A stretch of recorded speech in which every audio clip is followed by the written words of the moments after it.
Okay, so a very good morning to all of you. Can one of you please confirm whether you are able to see the slides? Yes, sir, it's visible. Okay. Okay, so we are discussing about the MAC layer. So today we'll conclude that. Till now in the MAC layer, we have looked into the basic switching technique by applying the spanning tree protocol, how a packet is being forwarded or rather how a frame is being forwarded from one node to another node via dedicated link. And then we have looked into the error detection and the error correction techniques. So today we are going to look into two other aspects of the MAC layer. The first one is the framing and the second one is the channel access. So let us first start with framing. Now the idea of the framing or the requirement of the framing is something like that. Say we are now interfacing with the physical layer. Now in physical layer, you are essentially receiving uh, mm, so yeah. So in the physical layer, you are essentially receiving the the signal, the analog signal, right?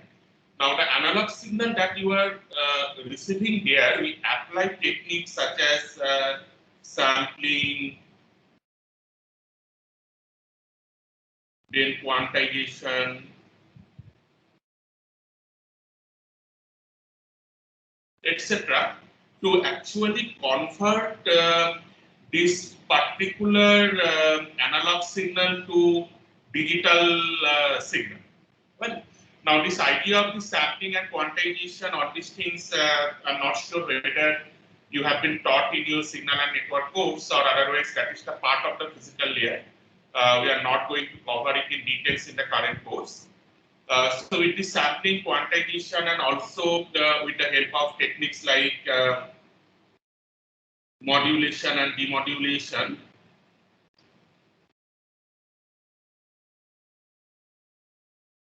so these are the kind of techniques which are typically applied at the physical layer. And by applying such kind of techniques, we basically get a digital bit stream. So that means at a physical layer, whatever you are doing, that you are continuously sensing the signal, get the signal ready, apply such kind of sampling, quantization, and if the signal is modulated, then apply demodulation to finally get the digital signal, and then from the digital signal, infer the bit sequence. Okay. Now, from the digital signal to bit sequence, again we have different techniques of encoding, that how bit stream of zeros and ones are actually encoded within a digital signal. There are different kind of encoding techniques. For example, the typical Ethernet network that we use, it uses a encoding technique called the Manchester encoding or differential Manchester encoding. So those kind of techniques are there. So those techniques, by applying those kind of techniques, you finally receive a bit stream. Okay. Now in the physical layer, you are continuously doing this process, and you are continuously receiving some kind of bit streams. Now remember that this is a kind of continuous process. That means even if you are not getting any signal, well, then also you are generating some kind of bit sequence. Possibly you are generating continuous streams of zeros. Okay, so you are not receiving any signal, means your signal strength is zero. In that case, you are receiving continuous streams of zeros. Now, this continuous streams of zeros does not mean that you are not receiving any signal. It might also happen that this continuous zeros actually indicate that your data contains a continuous bit streams of zeros, right? So that way, whatever you are receiving from the physical layer, this part you are forwarding to the data link. Now, as I have mentioned, that first of all, you are receiving these continuous streams of zeros and ones. Whenever you are receiving, say, multiple frames, actually you are receiving frame by frame. So you have received one data frame followed by another data frame and so on. So whenever you are receiving this frame by frame, again, the first task is to identify these frame boundaries. That means when a particular frame say F1 ends and the next frame say F2 starts. Okay. So you do not know whether this is the frame boundary in this bit stream or this is the frame boundary in bit stream. So you need a kind of dedicated mechanism to find out the frame boundaries. That is one thing. The second thing is that you also need to understand that even if you are receiving say continuous streams of zeros, or even sometimes you can receive ones because of the noise, possibly the data is not coming from a valid sender, rather it is coming from some kind of noise generated in the environment. Even in that case, you are receiving a bit streams of zeros and ones. You need to understand whether those bits that are being written by the physical layer, whether they are part of any valid frame or not. Okay. So that way it is important for the map layer to understand these frame boundaries. Well, so you need to find out that which part of the bit stream is a single frame. Well, so that is the kind of problem that we have to solve in map layer. Now, the obvious solution that may come to in your mind that, well, let us use a length field in the field header, okay, and use that length field to find out that how many bits are part of the frame. So, what do you think? Means just tell me the answer. It's based on your thought process. That do you think that can I use a length field in the header and solve this particular problem? Yes or no? Anything from your side?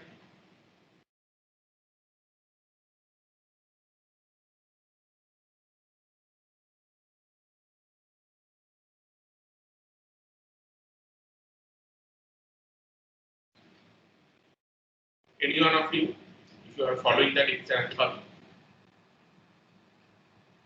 Well, we cannot do it. Well, using a length field. Why? Because see, even before getting the length field, I need to understand that which part is the frame header.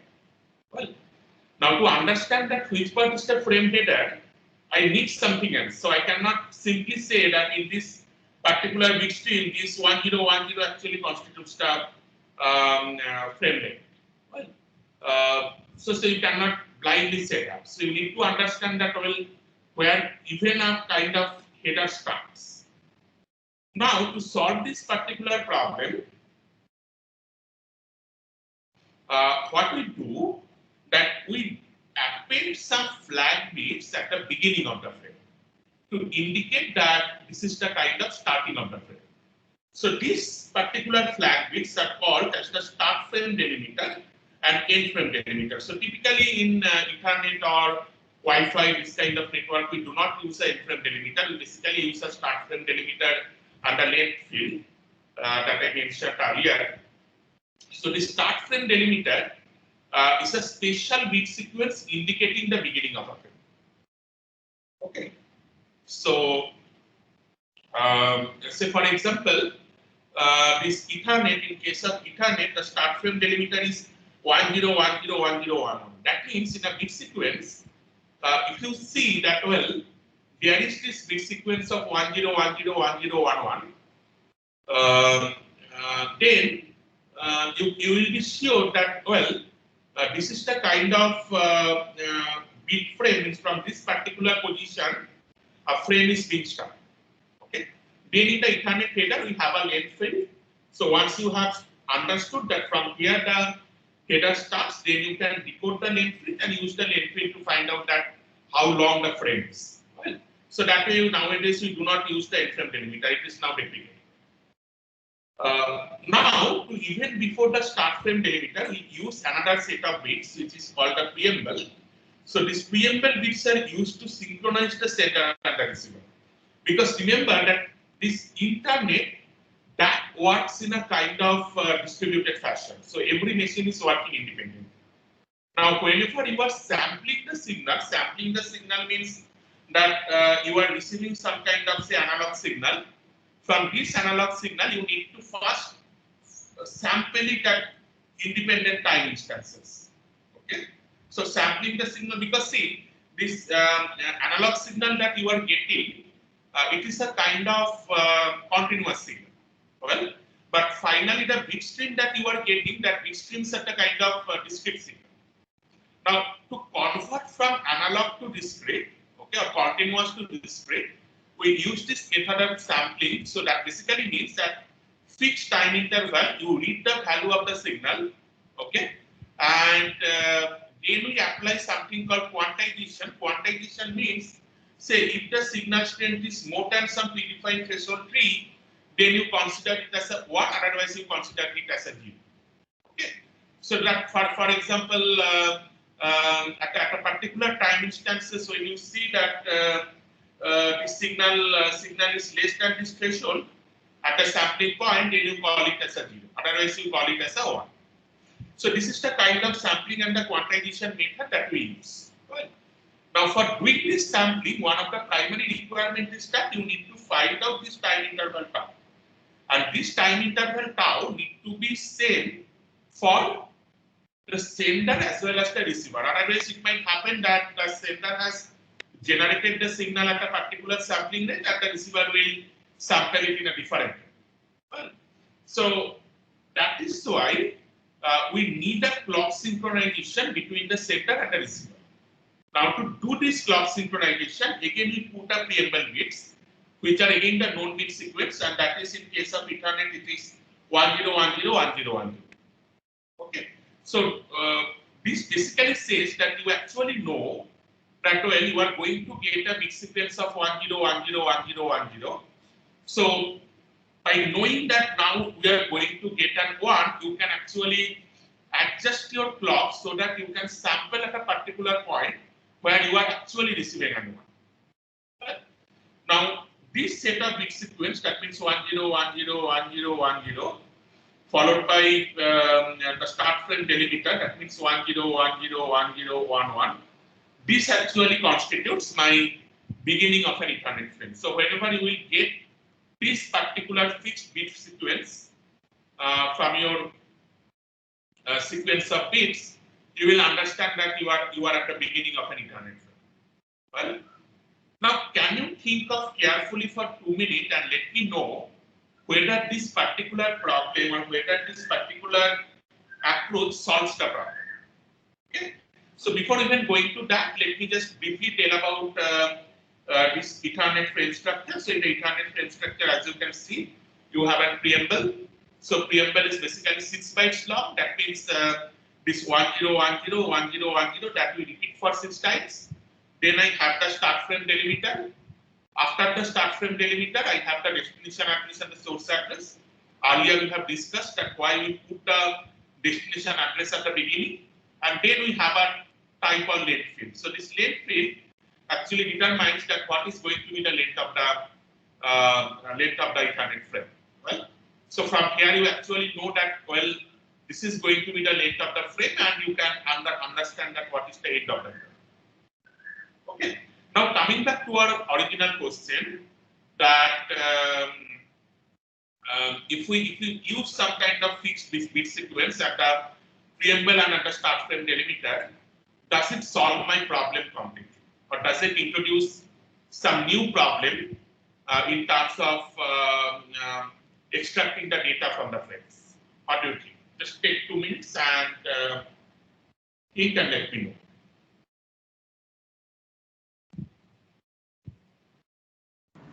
Sir, what if the delimiter appears in the data part? Exactly. Very good. So this start frame delimiter, we are taking it as a kind of fixed bit sequence. Now, this delimiter can also appear in the data part, right? Now, if this delimiter appears from the data part, and the algorithm that we have just discussed right now, that whenever you are getting a start frame delimiter, you assume it to be a beginning of a frame, that particular approach will create problem here, because in the data you can also have the start frame delimiter. Okay. Now to solve this particular problem, we have 2 different approaches. One we call as the byte stuffing. Byte stuffing is particularly used in a network, in a type of network that are called the PPPoE. PPPoE is basically the point-to-point protocol. So there you use the idea of this byte stuffing. So the idea is something like this, that if you have start frame delimiter in your part of the data, that will say you have the data A followed by start frame delimiter followed by B, then you have a special escape byte. Okay? So this special escape byte, what it does, that you have a start frame delimiter as a part of the data. Then before the start frame delimiter, you put up a escape byte. That actually means that if your start frame delimiter is preceded by an escape byte, that means this start frame delimiter is not actually an indicator of a beginning of a frame. Rather, it is basically the part of the data. Okay, so this escape character or the escape byte is used in, as I have mentioned, in point-to-point protocol. So that is one of the popular data link layer protocol. Now, in the same logic that escape, we use a special byte escape as a part of the start frame delimiter to escape the start frame delimiter. This escape character or the escape byte can also be a part of the data, right? So if that is the case, we insert another escape before that escape. So that means if you have A escape B, then you convert it to A escape B. So that way, at the sender side, you are encoding the data in such a way so that if you have a start frame delimiter, you put a escape byte before that, and if you have an escape byte at a part of the data, you put another escape before that. And at the receiver side, whenever you are decoding the frame, whenever you see that escape byte, and after that a start frame delimiter, you do not consider it as a beginning of the frame, rather you consider it as a part of the data. Now, whenever you are extracting the exact data bits, whatever you are doing, that if you have an escape, you remove that escape. If you have two escape, one after another, say you remove the first escape and get back the original data. Okay. So this is one approach, what we call it a byte stuffing. The second approach, which is used in protocol like high-level data link controller HDLC. So this HDLC is another popular MAC protocol. It uses another idea called the bit stuffing. So this bit stuffing, what it does, it basically try to reduce the overhead of byte stuffing, because in case of byte stuffing, you are putting up one additional byte for the start frame delimiter or the escape character. Now in HDLC, what we do that in case of HDLC, each frame begins and ends with this particular bit sequence 0, 1, 1, 1, 1, 1, 1, 0. So that is the kind of start frame delimiter in case of HDLC, and this particular thing we call it as the flag byte.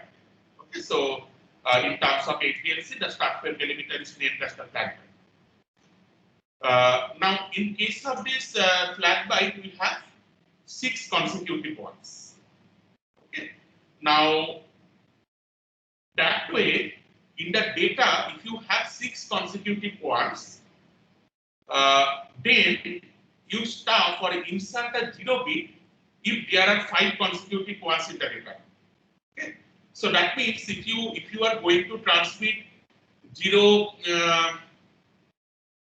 if you are going to transmit 0, 1, 1, 1, 1, 1, 0, 1, 0, then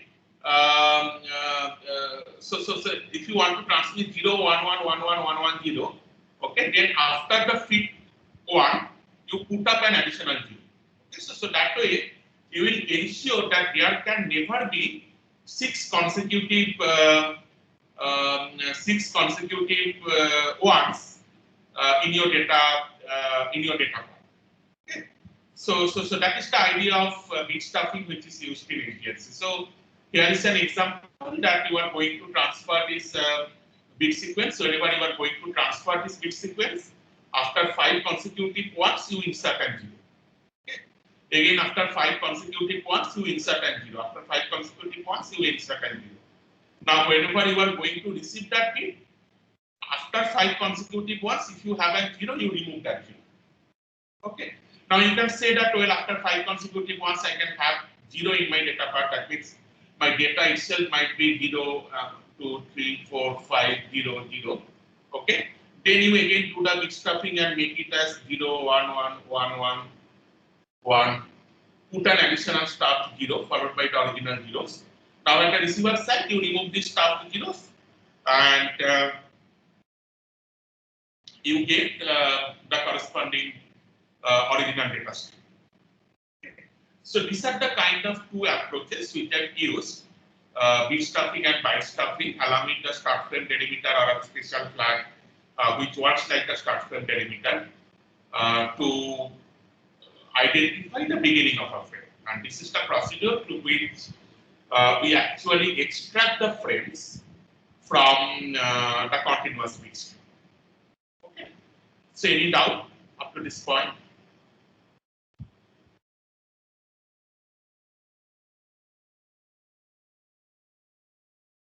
Okay, good. So I assume that the concept of framing is clear to us. Now coming to the final problem that we are going to discuss in the context of data link layer that we call as the channel allocation problem. So what is this channel allocation problem?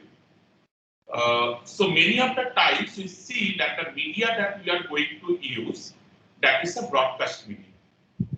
So typically earlier we have learned about the learning switch. So typically in a learning switch, it is not a broadcast media because the learning switch finds out that in which particular port a machine is connected with and it forwards the data in that particular port. But again, remember that even after the switch, I can use a physical layer hub to connect multiple devices together. Okay. Say here is the left-hand side example where multiple devices are connected via a hub. And what a hub does, that whatever signal it is receiving in its input port, it is just going to replicate the same signal in all its output. Okay. So that means whatever data is being received, that particular data is actually transmitted in all towers. Now here you can just think of that, say this workstation is going to transfer some data.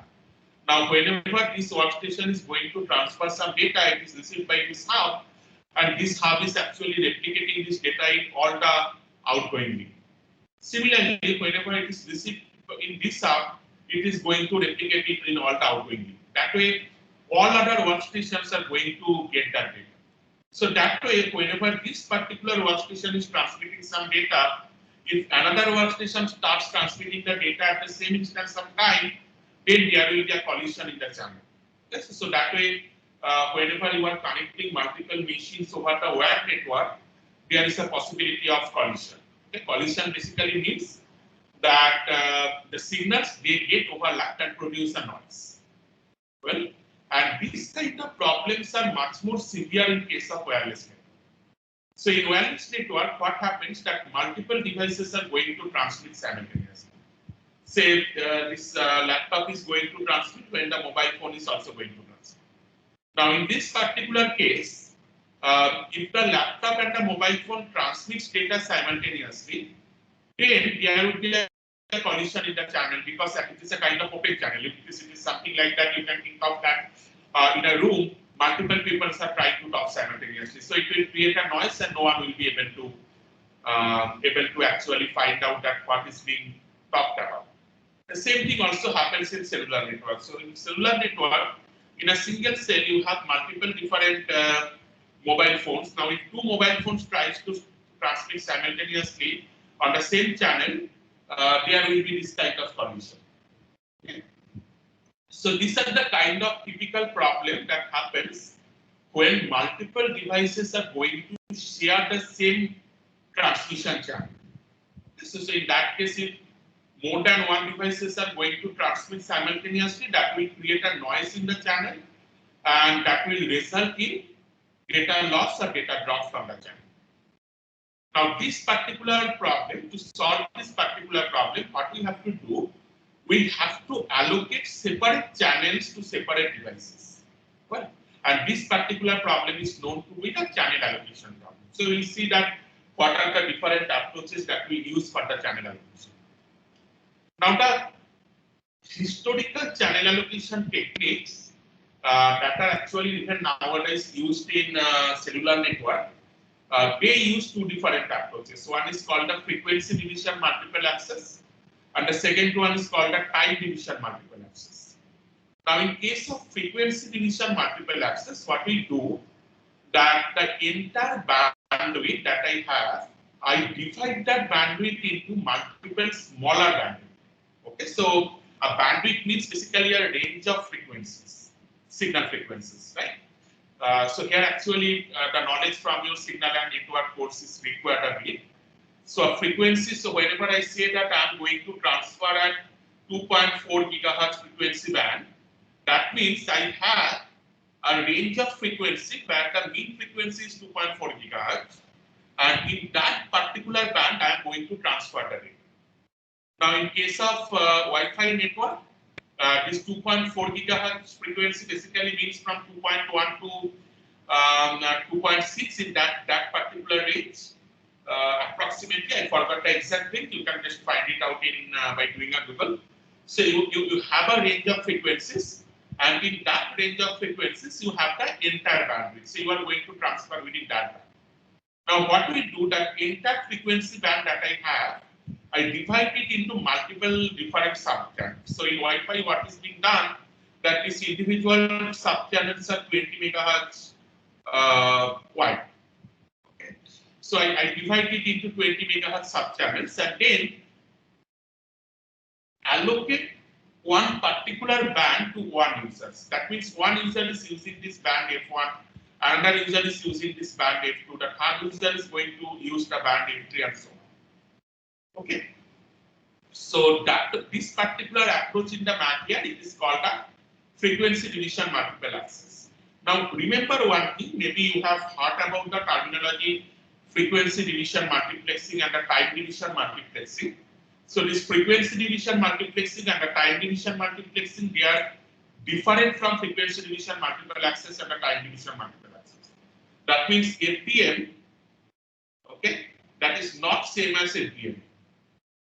Similarly for the TDM. So typically this frequency division multiplexing, conceptually it is again the same. The entire band you divide it into multiple frequency and then tune the transmission channel to use one of that band. Now this frequency division multiplexing is actually used in the physical layer, whereas so this frequency division multiplexing is used at the physical layer, whereas FDMA is used in the MAC layer. Now the basic difference between these two is that in case of frequency division multiplexing, we tune the transmitter to a particular frequency band. Okay. So that means a particular device that is that have been allocated the band, say 2.46. This particular band is being allocated. Then the transmitter is tuned to this band. Okay. So and the transmitter only receives data from this particular band only. But in case of frequency division multiple access, or in case of FDMA, that is applied at the MAC layer. So in the MAC layer, what happens? That the entire band on which a transmitter is being tuned, you receive that entire band and then logically pick up the data from the channel for which you are assigned to. Well, so for example, if F11 is assigned to one particular user, then typically this user actually receives the data in this entire band, but it accepts in the MAC layer, it accepts the data only from F11. Okay. Whereas in case of FDM, it only receives the data in F11 because it is implemented in the physical layer. So this is the kind of points that I wanted to mention, that do not get confused with FDM with FDMA. These are the two different approaches that are applied in the different layer. FDM is applied at the physical layer, whereas FDMA is applied at the MAC layer. And in case of FDM, the transmitter is tuned to a particular frequency band, and you receive data only at that frequency band, whereas in FDMA, you apply it in the MAC layer. That means the transmitter is receiving data in the entire bandwidth. That means the total shear bandwidth that I have, and the MAC layer is extracting only part of it for which it has been allocated. Similarly, in case of time division multiple access, we divide the time and allocate each time unit to different users. Okay. So these are the kind of different approaches for the static channel allocation. Now in case of static channel allocation, one thing you can immediately understand that there is a possibility of loss of data. Sorry, not loss of data, there is a possibility of underutilization of the bandwidth. So for example, I have divided the entire band into 12 different subchannels. And currently I have only 2 users who are using the using my communication medium. So in that case, maybe say 2 different subchannels, F2 and F10 are currently being used, and the remaining part are getting wasted. Okay. So that kind of issues are there with static channel allocation, and that is the reason we go with the dynamic channel allocation. Now, this dynamic channel allocation, what it does that it dynamically allocate the channels to the end users whenever required, right? And this dynamic channel allocation idea in MacLayer, that is done by the set of protocols which we call as the multiple access protocol. We call it multiple access protocols because now multiple users or multiple devices are going to access the network simultaneously. And you need to dynamically allocate the channels to those users. So that's why we call it as the multiple access protocol. Okay. Now, what happens typically in the dynamic channel allocation? The dynamic channel allocation is basically it does a kind of probabilistic scheduling among the devices or users. So these are the kind of contention-based system. So what is meant by contention-based system? We'll see that broadly it is something like that multiple users are contending for the channel, and based on certain probabilities, some users will get access to the channel. Okay. And our target will be to schedule the nodes such that the contention can be minimized. So let us see the contention-based protocol that we have. So the oldest protocol in this domain was the pure Aloha. Well, so the idea of the pure Aloha was that you transmit the frame whenever you have one. That actually results in a collision. That might result in a collision. So, for example, in the earlier cases, we used to transfer the data whenever I have certain data to transmit. Now, that I am actually transmitting probabilistically with the belief that other nodes are not engaging in transmitting data at the same instance of time. If they transmit data at that same instance of time, that results in a collision. Right. So typically what happens that in such a case, these hops, they work as a acknowledger. That means, say in this diagram, you are broadcasting a frame. Okay. Now, whenever the frame is going to the hub is rebroadcasting. Well, now whenever the hub is rebroadcasting it, you will get back the frame again. Well, so whenever you are getting back the frame again from the hub, that works like an acknowledgement. If you do not get back the frame from the hub, you believe that there is possibly a collision and the packet has lost. Well, so if you do not get back the frame within a timeout interval, then you retransmit the frame. So this is the idea of the pure Aloha-based system. That whenever you have certain frame to transmit, you transmit it immediately, then wait for the acknowledgement. Acknowledgement means wait for the same frame to hear back. If you do not hear back the frame within a timeout, you believe that when the frame has lost because of collision or because of contention, you retransmit the frame. Okay. Now, as you can understand that the efficiency of pure Aloha should be very low. Okay, because when every users have some data to send and everyone is trying to transmit, then at every time instance there will be a collision. Okay, so that way the efficiency of pure Aloha was very less. So that way the next set of protocols came, that is called as the slotted Aloha. So the idea of the slotted Aloha is something like this, that you divide the time into discrete interval called the slots, and you transmit the frame at the beginning of the next one. Okay. So one of the requirements of this slotted Aloha is that the users need to agree on the slot boundary, and that way they need to have some kind of synchronization. So what you do that whenever you have certain frame to transmit, you wait till the beginning of the next slot and transmit it here. Well, so even with that kind of architecture, collision can still happen. So in case of a collision, you retransmit after a timeout interval. So although this idea of pure Aloha and the slotted Aloha looks something similar, that means in case of pure Aloha, I am transmitting the frame whenever I have it. But in case of slotted Aloha, I am not transmitting it immediately, rather waiting for the next slot to begin and then transmitting it at the beginning of the next slot. With this kind of slotted approach, you can actually double up the efficiency compared to pure Aloha. Okay. But because these particular protocols are not used nowadays, I am not going to all this mathematical analysis of their efficiency, that how they double up the efficiency compared to pure Aloha, but you can check the Tennenbaum book for that mathematical derivation, that how slotted Aloha doubles up the efficiency compared to pure Aloha. But even with the slotted Aloha, the base channel utilization is 1 by n, okay, which is still very less. So approximately 36.7%. So that way, the next protocol that came to picture that we actually use nowadays, it is called the carrier sense multiple access or CSM. Okay. So what is this carrier sense multiple access? It uses an approach called physical carrier sensing or PCS.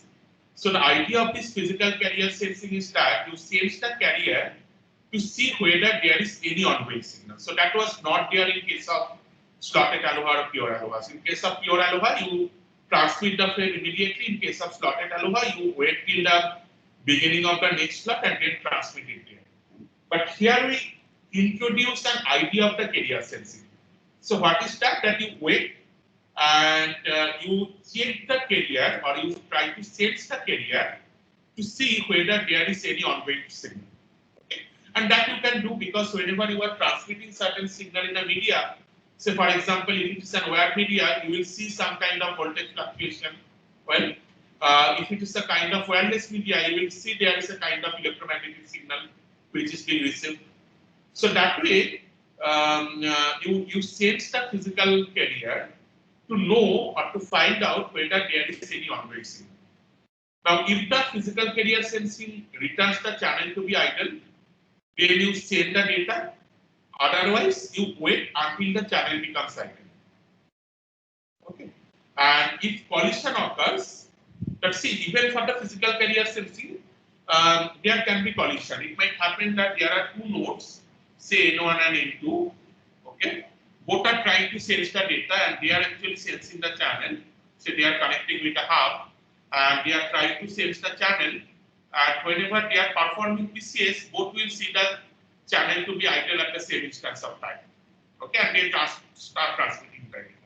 So again, with the physical carrier sensing, we increase the probability of transmitting the data, or reduce the probability of collision, but we cannot avoid collision completely. Collision can still happen when both the nodes sense the channel to be idle.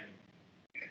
Now, if collision occurs, then you wait for a random amount of time and repeat this process. That means you wait for a random amount of time, and then again you sense the channel. If you find out the channel to be idle, you transmit the data.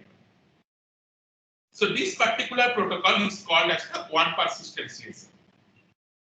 Now we have different variant of CSMA, and the popular one is the P-persistent CSMA. So the idea of the P-persistent CSMA is something like this, that you divide the time to logical slots. When a station is ready to send the frame, you sense the channel using physical carrier sensing or PCS. If the channel is idle at the current slot, then you transmit with probability P, and with probability 1 minus P, you target the next slot and repeat the process. Okay.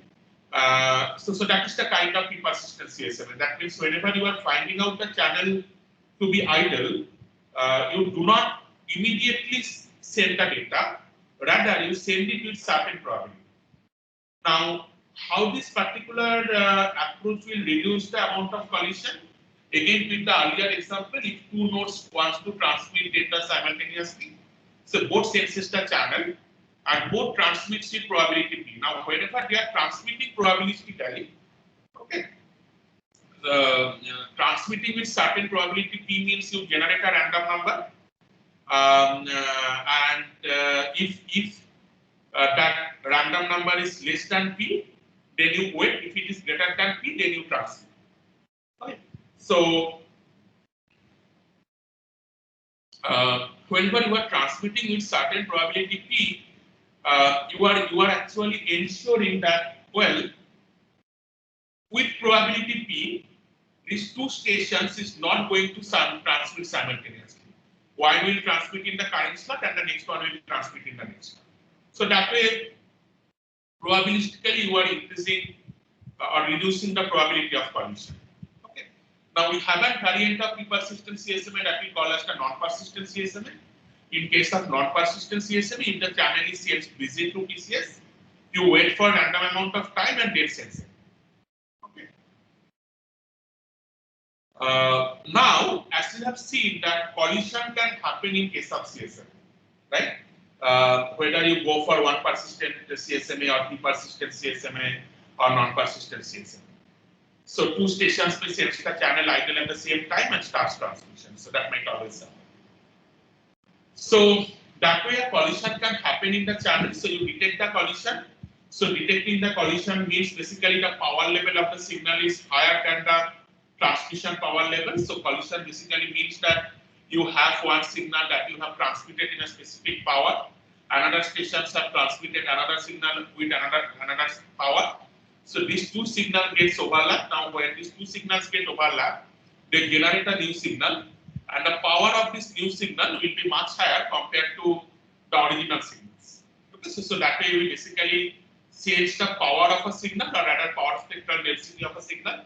And if the power threshold is more than some predefined threshold, we assume that there is a collision.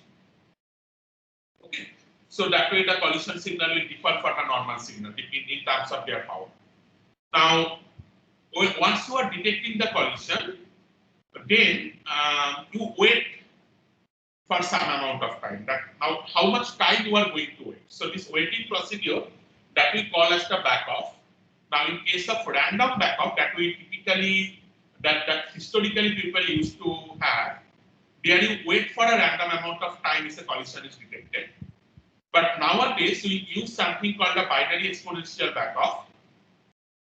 In case of binary exponential backoff, at the end attempt, you wait for the time equivalent of a random value from 0 to 2 to the power n minus 1 slots. So that means at the first attempt, what you do that you take a random value of 0 to 1 and you accordingly transmit. In the second attempt, you take a random value between 0 to 3 and transmit here. At the third attempt, you take a random value between 0 to 7 and transmit here. So what is the core idea of this binary exponential backoff is that means after every collision, we are increasing the backoff counter. Okay.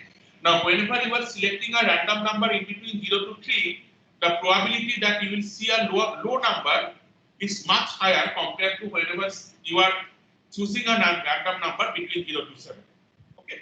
So that means whenever you are selecting or whenever you are going for the higher order exponential backoff, you increasing the probability of waiting, and that way you are reducing the chance of having collision. Okay. So in the earlier example, the two nodes are going to transmit simultaneously. Now, when there is a collision, both will in the first slot, both will select from 0 and 1. Okay. Now, when both are selecting from 0 and 1 with 50% probability, one will select 0, another will select 1. But both can select either 0s or either 1. Well, now in that case, there will be a collision. Now, if there is a collision, then you go with the second case. That means try to select from 0 to 3. Now, when 0 to 3, you are selecting a random number from 0 to 3, then you are decreasing or increasing the probability that these two stations will select different number. So that way you are reducing the probability of collision. Well, so this is the core idea of this binary exponential backup. Now, based on this kind of thing, the protocol that is being used nowadays, it is called the carrier sets multiple access with collision detection, CSMACD.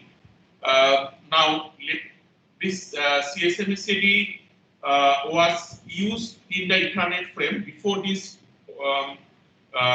learning switch, the concept of learning switch came into existence. Nowadays, also Ethernet channel access protocol uses P-persistent CSMA with CD, collision detection. Now, there is a significance of having collision detection and its impact on the MAC frame rate. Okay. Now, what can happen that, well, you start transmitting a frame, but in the worst case, say this is the sender and this is my receiver. So the sender has started transmitting a frame. In the worst case, the receiver, the collision can happen near the receiver. Okay. Now, if the collision can happen in the near the receiver, assume that the propagation delay between the sender and the receiver is P, then the signal will take P amount of time to receive to reach to the receiver, and then a collision happens, and then you get the this collision signal. It will again take P time to reach to the sender. Okay. So that way, my worst case collision detection time is twice the propagation delay. Because in the worst case, the collision can happen near the receiver, and that signal needs to be propagated to the sender. Now, based on this principle, what we do that to detect the collision correctly, what I need to do, I need to ensure that by the time I have detected a collision, I have not completed the transmission of the current frame. Okay, because if I have completed the transmission of the current frame, and after that I receive a collision, I will not be able to sure that whether the collision has happened with my frame or whether I am receiving a collision signal because of a collision of other users. So there might be another user, say S2, for which there is a collision near the R, and you get that collision signal back. Okay, so that case might also happen. Now, unless if you are transmitting the frame and by the time you have received the collision signal, if that happens, then you are sure that your frame has collided. Otherwise, this kind of confusion will happen. So that is why what we do that we keep a threshold on the minimum frame transmission time. Now, to detect the collision, the minimum frame transmission time should be equal to twice the propagation delay. And based on this, the minimum Ethernet frame size has been selected as 64 bytes. Okay. So depending on the typical Ethernet cable length and the rate of transmission and all these things, the minimum Ethernet frame size is considered to be the 64 bytes. Okay. Now let us look briefly about the performance aspects of the Ethernet. Now, in case of Ethernet, what we have seen that we have sequence of the frame transmission period and the contention period. So we'll have the frame transmission period where we are transmitting the frame, followed by a contention period where there will be the contention, again a successful frame transmission will be there. This contention, let us assume that the contention interval is the time when the channel bandwidth is not utilized due to collision. Now we need to estimate the probabilistic length of a contention interval. Let us see that how do we estimate it. Assume that K stations are ready to transmit, and each station transmits during a contention slot with probability. Now consider a given slot. The first thing that I have to compute that what is the probability that some station acquires the channel in that slot. Can you tell me what will be the probability of that? So there are K stations which are ready to transmit. Well, Now each stations transmit during a contention slot with probability P. Right? Now, what is the probability that some station acquires the channel in that slot?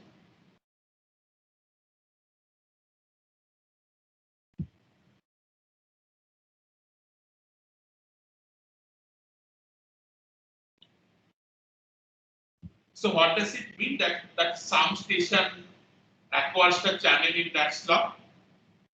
That particularly means that, well, out of the K station, one station is have chosen that slot, well, and remaining K minus 1 stations have not chosen the slot.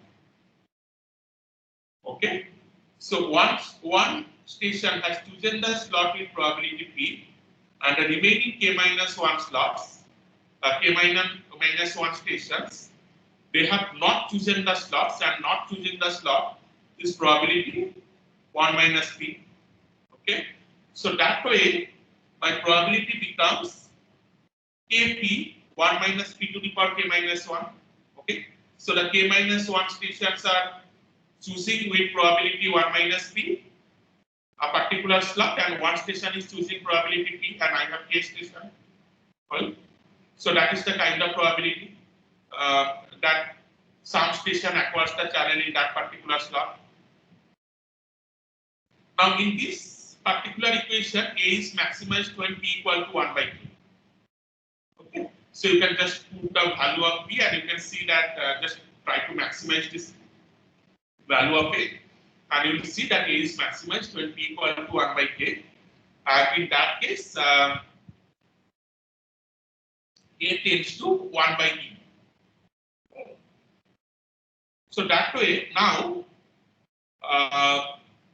the probability that the contention interval has exactly J slots is A into 1 minus A to the power J minus 1. Okay, so the contention interval has J slot means that in the first J minus 1 slots, well, the users are not been able to transfer, and in the J slots there was a successful transmission.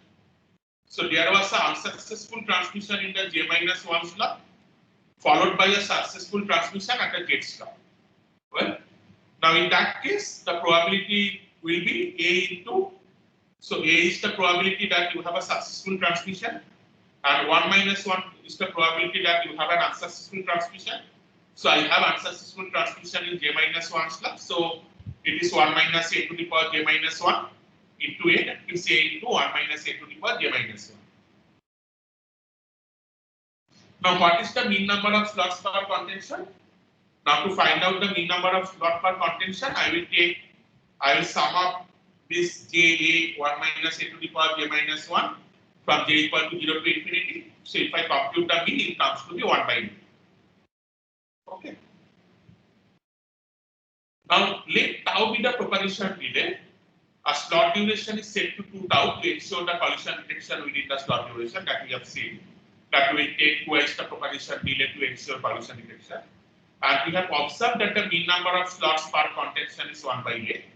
Well, so that way my mean contention interval will be 2 tau by A.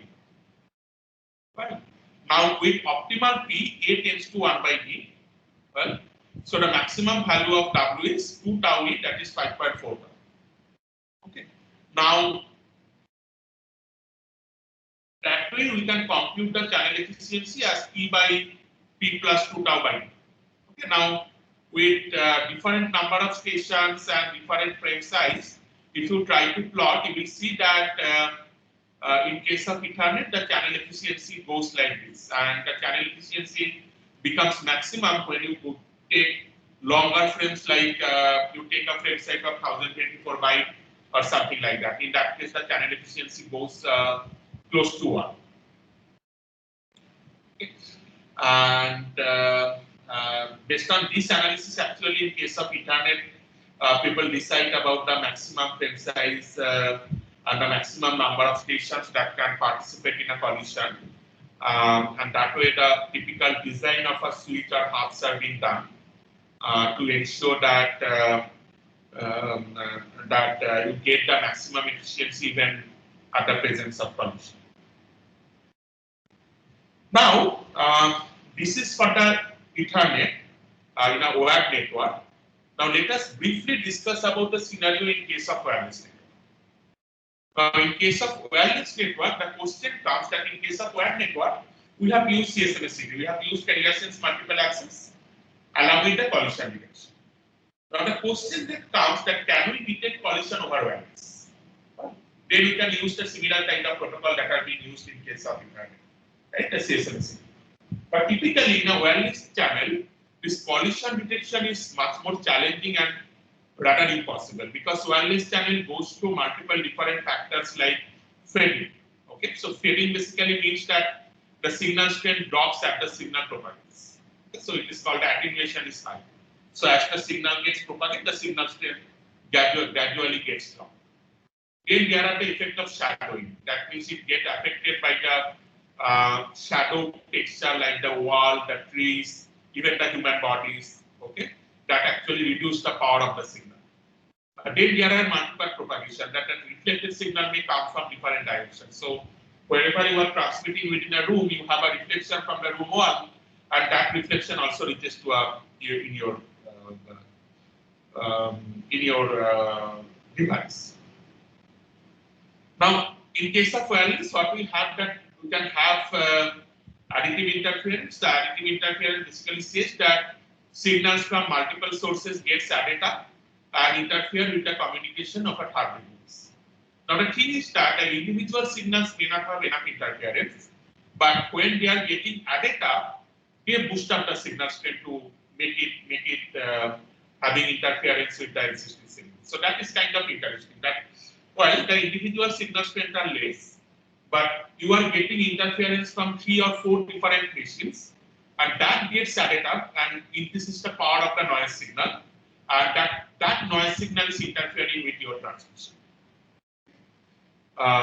So that way such kind of problems occur in case of wireless signal, and because of these reasons we actually cannot detect collision, because even if a collision happens, so by the time the signal gets propagated to the sender, the signal gets faded or signal get attenuated, and you will get a low signal reading.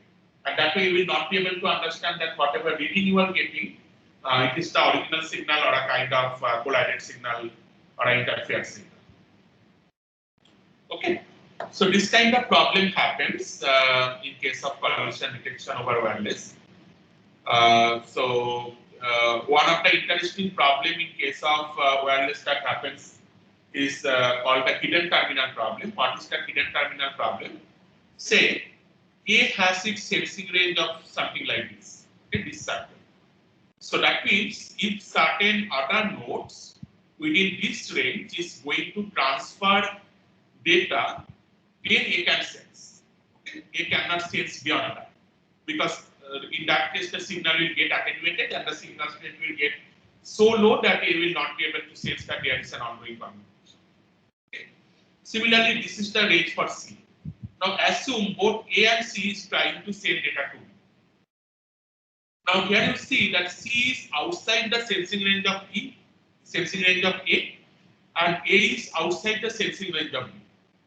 Now in this case, both are going to transmit data to B, and whenever both of they will not be able to sense the channel properly using that physical carrier sensing. And if they start transmitting data at the same instance of time, both of them will find the channel to be idle, because the other node is outside its sensing range, and they will start transmitting simultaneously, and that way there will be a kind of collision. Okay. And so this particular problem is called a hidden terminal problem, because now here C is hidden from A and A is hidden from C. There is another problem which happens that that is called an exposed terminal problem. Now in case of exposed terminal problem, what happens that say S1 is currently transmitting to R1. Now when S1 is transmitting to R1, this signal also receives to S2. Okay. And when S2 senses the channel, S2 finds that the channel is busy. Well, now when S2 finds that the channel is busy, S2 unnecessarily waits and H2 do not send the data, although it wants to send to data to R2, which is far apart from R1 and there is no possibility of collision. So here is a scenario where S1 and S2 can transmit simultaneously, but because of this exposed terminal problem, it prevents them to transmit simultaneously, and that will reduce the utilization of the transmission. Now, to solve this kind of problem, now in wireless scenario, the collision detection is not feasible because of this fading, shadowing, and multipath propagation. So what we do that to detect data loss due to interference, we use the data adapter. Okay, so that is typically used in case of Wi-Fi. I was mentioning it earlier that in case of wireless channel, the loss rate is very high because of such kind of interference, and that's why we use explicit acknowledgement for every data frame which is being sent. Okay. So if the data frame is lost, then the acknowledgement is not received within a predefined timeout and you will transmit the data. Now, to avoid this kind of hidden node scenario and exposed node scenario, what we do that we use a concept called virtual carrier sensing, or sometimes it is called the CSMSC, carrier sense multiple access rate collision avoidance. Now, what happens in case of virtual carrier sensing? We use two special nodes, RTS and CTS.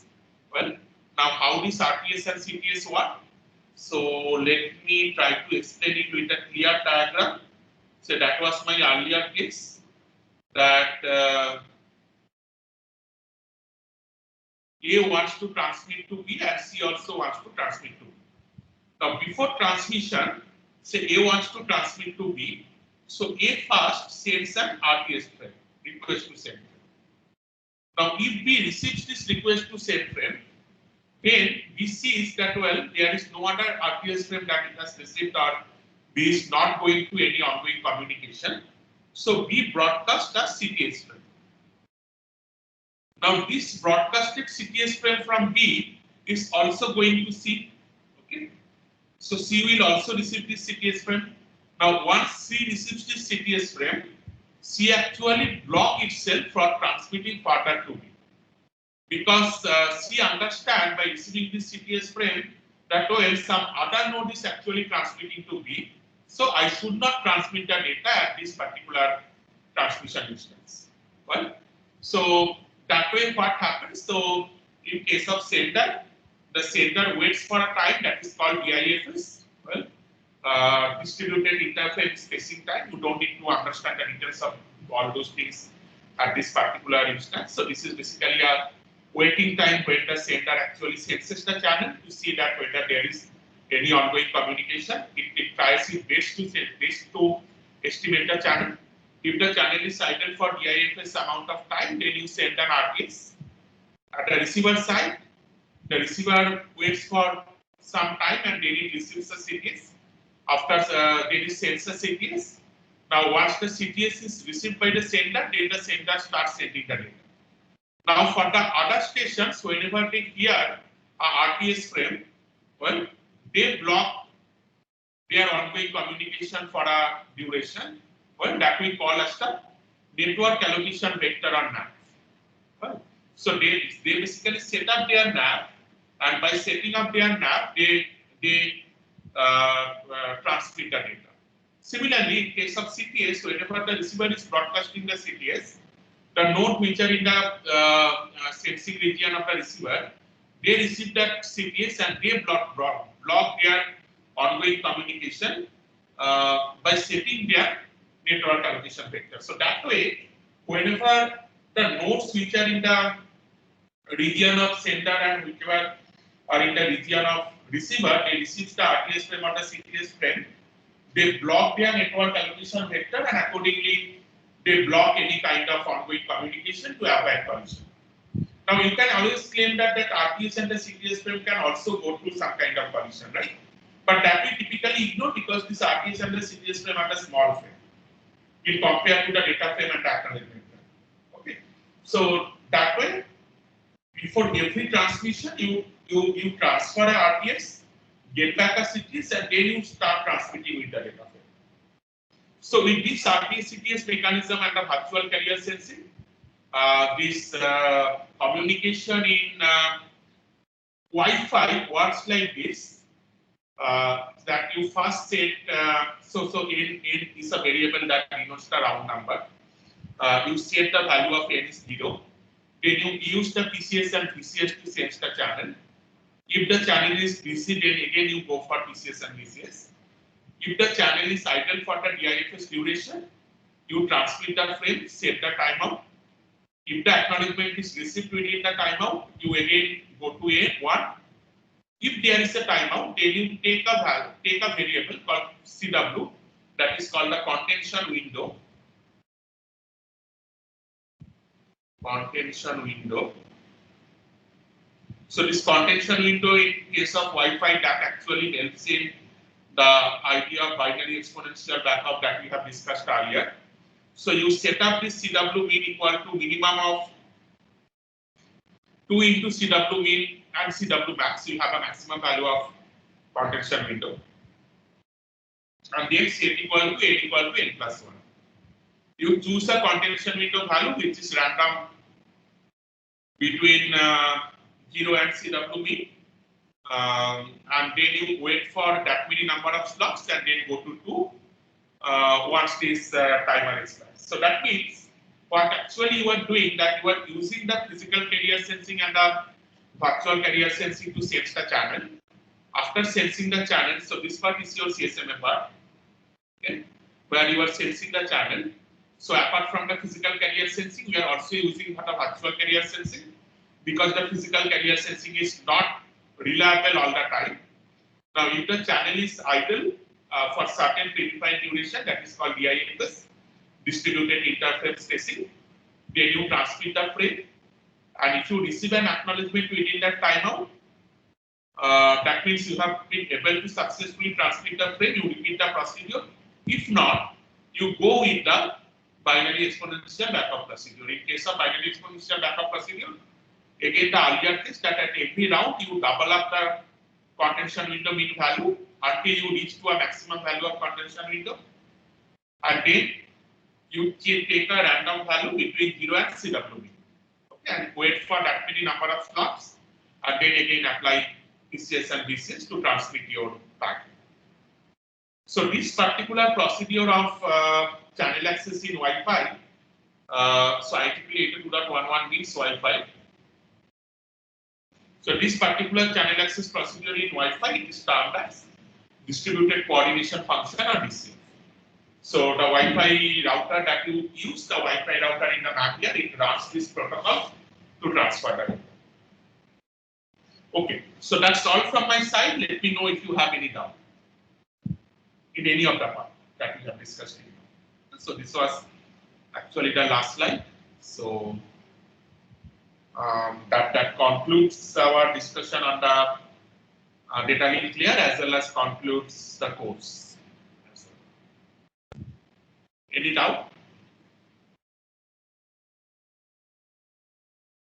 Sir, during Yeah. framing, when we have in the Ethernet frame structure, we have length of the frame before the data part, right? You have the length in the Ethernet header. The length is before the data part.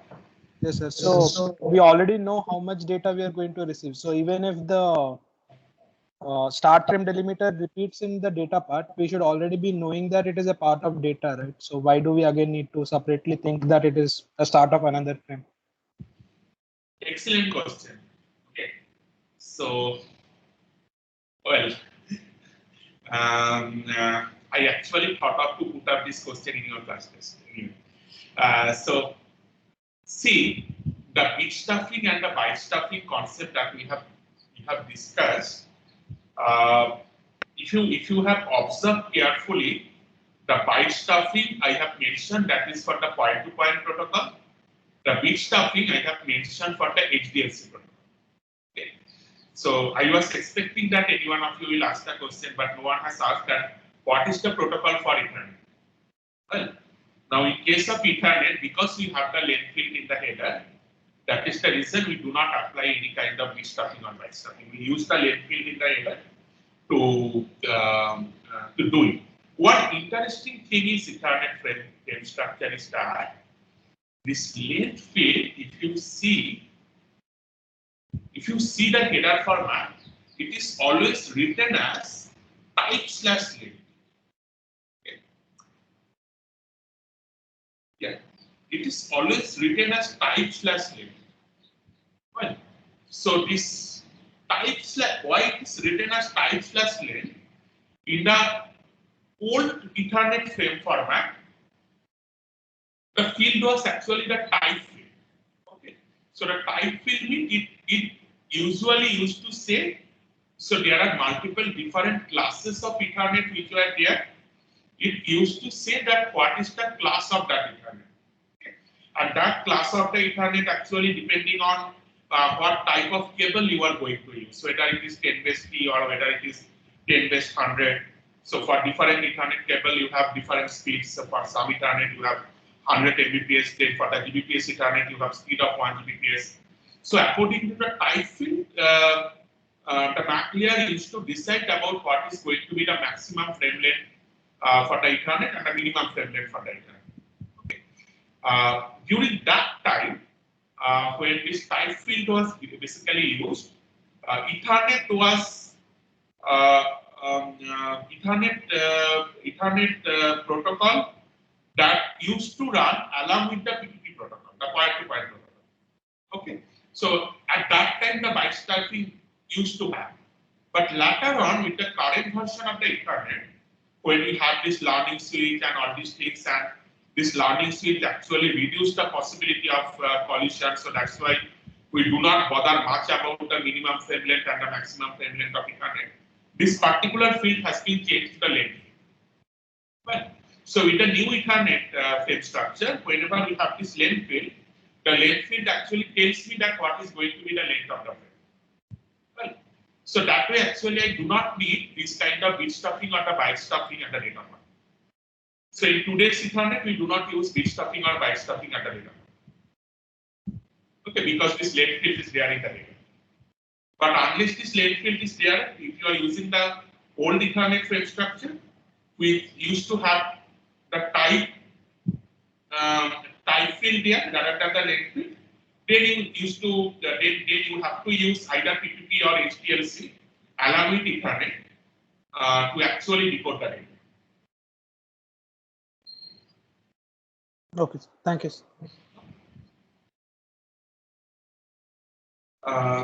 Any other talk? Well, just to mention that nowadays almost all the kernel protocol stack, they use both the Ethernet frame structure together. Because this old structure is also supported to ensure the backward compatibility and also to support some of the embedded devices which used to have the old Ethernet frame format. So for example, I have this Wacom tablet which is connected to my machine. I was looking into this software which is used in the Wacom. They use the old Ethernet frame structure. So that way, depending on whether we are going to use for the old or new, these things get changed. But if you have the length field, if your Ethernet header contains the length field, then you do not need bit stuffing on it.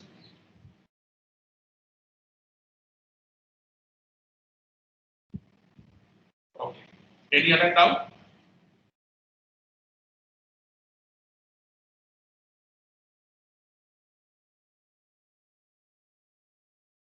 Okay. So I hope that this part that I have talked to you is clear to all of you. You are able to understand the stuffs. So if you have any further doubt, feel free to drop me an email or feel free to post on the Microsoft Teams. So that way we that way we'll be able to communicate.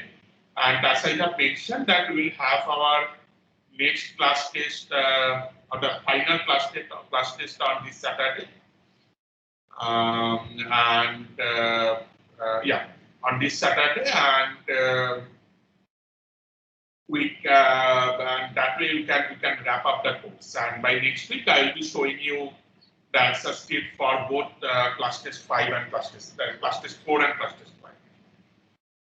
So that is all about this particular course. Hopefully, so this was a kind of tough time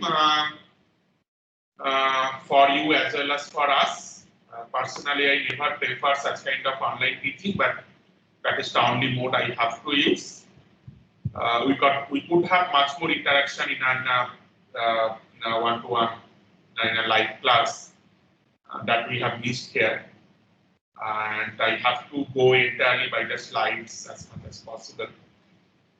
But anyway, I hope that I am able to at least share certain things with you. So if, anytime if you have any doubt, feel free to contact me. So that's all, and all the best for your other courses and the remaining part of the semester. So so on the topic of network, if you have any doubt anytime, feel free to contact me. Okay, so I have uploaded all the slides in Moodle. You can download it from there for your reference. And also there are multiple internet materials. And for the last class test, we will have the syllabus of router in the ICMP ERP, those protocols, and the MAC. Oh, okay. Thank you. Then I'm closing the session.